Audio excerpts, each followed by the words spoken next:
regarding your squad for the weekend? How are we with Rudiger, captain, Barclay? Loftus-Cheek's well out. He's still well into his recovery. Rudiger won't be ready for the weekend, but getting closer. He's training outside with us. N'Golo won't be ready. He's training sort of on his own, really, with some physical work because he's had a few issues. We need to get him right now because he's been in and out through the season, as we all know. Christensen's still out, and Ross Barkley is out as well. Not majorly out, just out. So hopefully fit for next week. Anybody else? Any other concerns? No. Christian Pulisic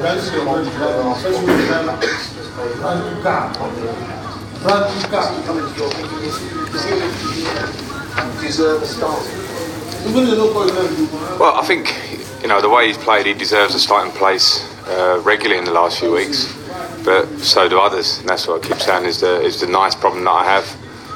But it's brilliant that he's coming on and making the impacts that he's making, and of course he'll get his starts. It's the reason he's here to come here. But as I say, we've got Callum Hudson-Odoi, who's top class against Newcastle last week at home in terms of creation. Willian has been, I think I kind of declared him our best player in the great patch that we had of 4 or 5 games. So they're good options for me. And Christian is getting stronger and he's getting more in the group. And you keep saying it with players that come here, and some of them you have to give them a bit of time, particularly young players. And but he's playing well, so he's certainly in strong contention. You're asked in midweek if you're scared of Ajax.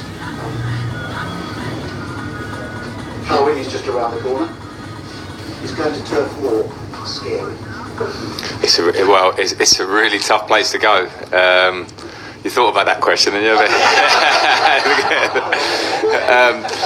I respect them completely. In terms of, you say, scary, I think they have a very strong way of playing, that they know they're well drilled. They're very efficient in how many times they get the ball into the box. So the 2 strikers, I think, give you big problems. I think they're fantastic, the 2 strikers, in the way they play together, whether they're fit or whoever his choices up front are. So it's a tough match, yeah. We respect every team, no matter who the opponent, and you have to respect the different strengths of every team, and that's the job. We've had a tight turnaround here, so it's been huge on recovery and getting the players fit and ready to go again, because it'll be a physical battle, and it will be probably most important going into this game is how much we look at Burnley and what they can do and what we can do to them. That's hopefully where we're at, but I expect a very tough match.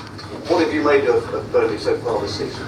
Good, very good. Yeah, I think I've watched a lot of their games. As I say, they never give an easy game for the opponent. They're scoring goals. What I think is what we've made of Burnley for the last few seasons. I know they had a tough time when they first got into Europe at the early stages of last season, but they're always a difficult game. Have been for Chelsea over recent years as well at different times. I expect no different. Last one, Ian. He hasn't got one. Do you have any news on what might be going on in January? Are we any closer with us coming to a decision? Do you think you might be able to bring players in? And if you do, is there a danger that it changes the whole dynamic? I don't know is the answer. I don't know if we can. It's not completely in my hands, so I wouldn't want to speculate on whether we can or can't. At the minute we can't. So I'm just concentrating on what's ahead of us in terms of the squad that we've got now. A club like Chelsea we'll always be looking, can we improve the squad if there's potential of bringing players in, but at the moment I don't know the answer. John? Frank, 6 wins on the trot. Are you actually ahead of where you thought you would be at this stage of the season? I didn't consider points or positions necessarily. I knew I wanted us to be competitive, of course, but I just considered pre-season, okay, what can we do here? What's in front of me? What's in front of us as staff, and the ideas that we want to get across to the team. And I'm pleased with the last 6 games. There are bits before that I'm less pleased or more pleased with. Thought we could have picked up more points in the early stage of the season. Sometimes our performances, I think, warranted that. But we've worked hard to get to a patch where we've got well-deserved wins. So I'm just pleased, but I'm very focused on the fact that I want it to continue. The young player who spent a lot of time, do they surprise you how well they've actually done, especially when you go to somewhere like Ajax and all like they did? It surprised me. I don't know. I mean, they're very new to the Champions League, so I think I feel as a player, having played in it a lot I know the difficulties of the Champions League and the different problems it gives a young player, and I think they've adapted to that brilliantly. Surprised? No, I believed in them at the start of the season. That's why I made certain decisions pre-season about the squad in terms of keeping players or looking at them. Can you play in the first team? So I had that belief. So I wouldn't say I'm completely surprised. I just want to go to Kante. You're concerned by these injuries, as you say. He's had little niggles along the season, and you say you've now got to try and get it right. How do you think this is going to be? I don't know. I just want him fit. So I think he's played a lot of football for 4 years. He's had a big injury off the back of last season. So I think maybe he is suffering from that big injury and a little fallout from that. So I think it's now time to take a small step back, just to get his fitness up and be confident that we won't have a domino effect of small injuries. So that's where we're at. So there's no actual time frame at the minute. Antonio, really good because this one seems to be stretching out for Yeah, he had a bad. Yeah, I mean, he had a bad injury. He had really been played since April. Played half a game against Wolves. So this is again a fallout of last season's injuries for us. That's unfortunately the nature of it. We've lost Ruben, we've lost Rudy, we've lost Kante to a big degree at the start of the season, and a few others. So I think we need to remember that, and I suppose that's good news, hopefully long term. But Rudy's close now, as I said earlier, so he should be hopefully involved with us over the next week or two. Moose. 2 1-0 wins in the last week. Different kind of games. One you dominated, one you didn't dominate so much.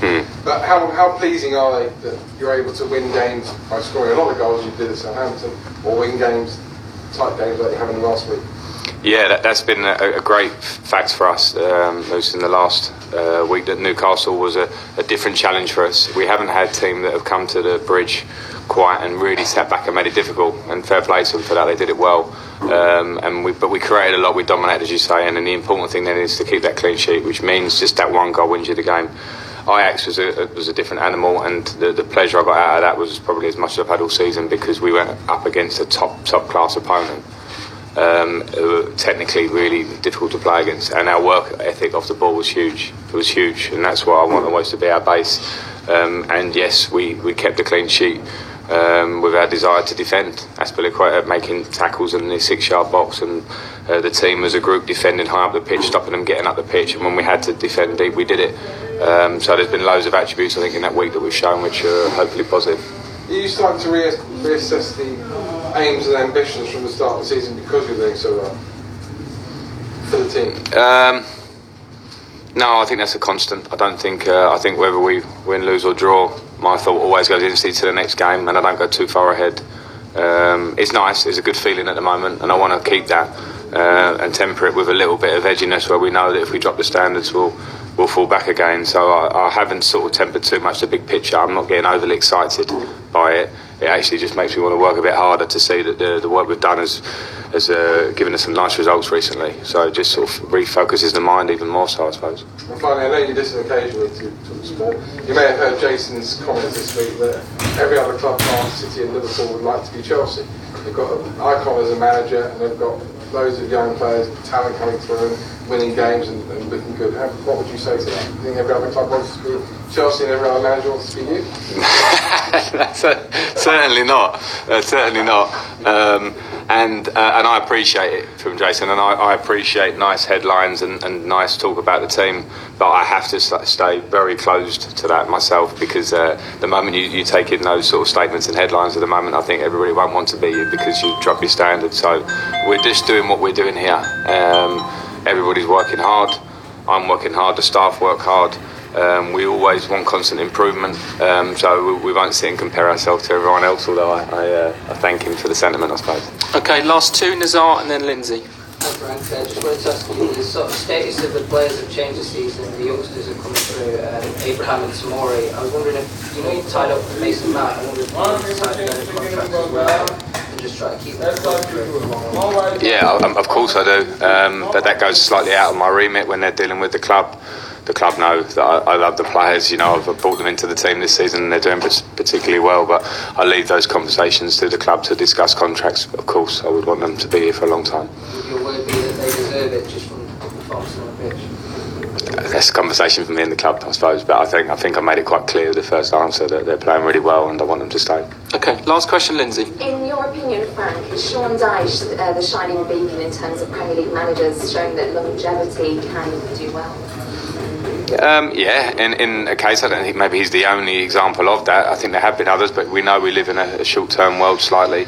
And what Sean has done over a long period of time is to get a club into the Premier League, sustain them, come up with a style of play that's really effective. We know the identity of them, whether people like it or not. I respect a manager who can be very firm about what he wants from his team and get good results out of it. And the club have stuck with that, and it's a very nice story. So yeah, and huge respect to Sean for what he's done, because I know I'm in the job now similarly, and I know the hard work it takes to keep going year after year and get positive results, and there's maybe changes you have to make, you reinvent things, you learn yourself, all these things, and I'm sure he's gone through those little processes and he's done it very well. Okay, cameras off, please.